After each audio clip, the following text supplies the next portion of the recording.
Purihin ang Diyos na banal at tagapagligtas, ang ating pong Panginoong Hesukristo. Ang ating pong Bible verse, John chapter 16, verse 12 up to 15.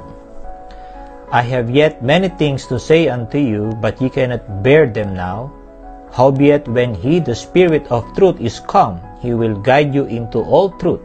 For he shall not speak of himself, but whatsoever he shall hear, that shall he speak, and he will shew you the things to come. He shall glorify me, for he shall receive of mine, and shall shew it unto you.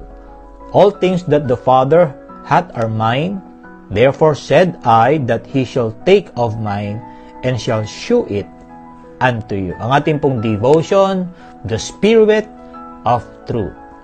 Sa banal na kasulatan po, marami pong pangalan at titulo na ibinigay sa banal na Espiritu, at ang bawat isa po dito ay nagpapahayag po ng kanyang character, ng kanyang nature, at maging ng kanyang mga gawa sa sanlibutan, mapa Kristiyano po o mapa hindi po Kristiyano.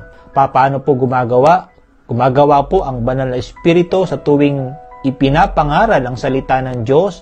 Ang banal na Espiritu po ay nagko-convict sa puso ng isang hindi ligtas. Ipinapaunawa po niya ang liwanag ng Ebanghelyo ng Panginoon.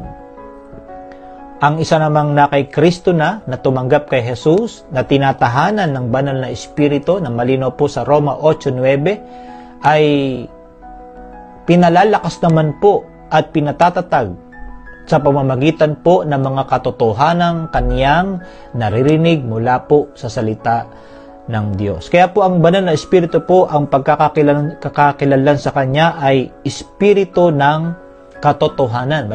So, ang banal na Espiritu po ay totoo pong kumikilos, at ang kanyang pagkilos ay hindi po ito madalas na uunawaan ng ating lipunan, ng sanlibutan.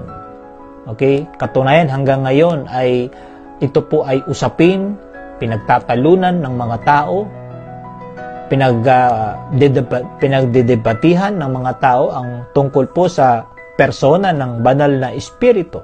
Subalit, gayon pa man, ay kailangan po nating tanggapin ang function o role ng banal na Espiritu sa ating pong mga buhay, sapagkat dito po tayo makakakuha ng katiyakan, ng katatagan sa ating pong mga lakad bilang mga anak ng Diyos.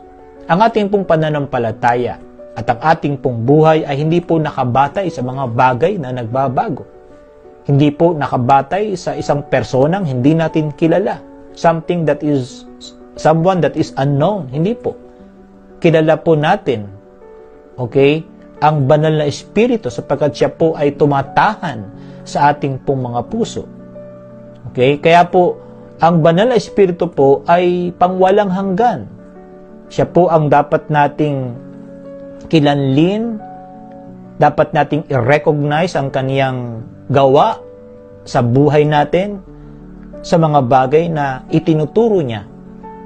Ang banal na Espiritu po ay walang hanggang katotohanan na mismong Diyos, na siyang gumagawa sa buhay ng mga tao. Ang banal na Espiritu po ay ibinigay sa atin upang magsilbing tinig sa ating pong mga buhay. Okay? At paalala din po sa mga katotohanang itinuturo o nadidinig natin mula sa mga salita po ng Panginoon. Kaya po, ito ang partikular na trabaho ng banal na Espiritu sa ating po mga buhay, na Kanya daw pong ipapaalala sa atin ang mga katotohanan.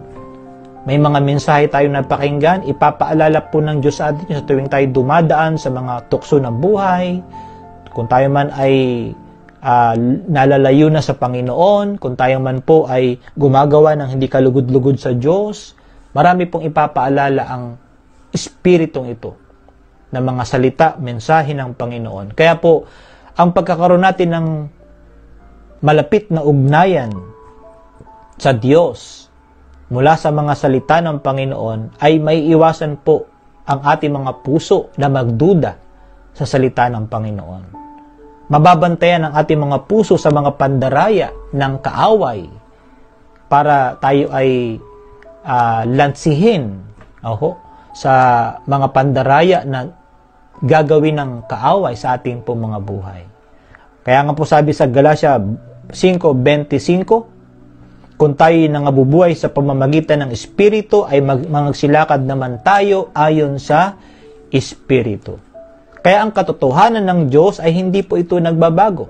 Anuman ang opinyon ng sanlibutan, anuman ang opinyon ng isang tao, mananatili po itong nakatayo, mananatili po itong kikilos, okay? At ito po ay sigurado. There is a truthfulness in the Word of God. At ang role ng Banal na Espiritu, siya po ang magpapaalala, siya po ang magsisilbing tinig natin upang lakaran natin at gawin nating saligan ang salita ng Diyos na ating pong naririnig. The Spirit of Truth. Ama, dakilang Diyos, purihin kayo sa umagang ito at salamat Lord sa salita ninyo, salamat sa tulong at ministeryo ng Banal na Espiritu na siyang palaging nagpapaalala, nagtuturo, nagpapaunawa ng mga salita ninyo sa amin. Ingatan mo kami sa araw na ito, Panginoon, sa pangalan ni Kristo Jesus. Amen at Amen. Magandang umaga po.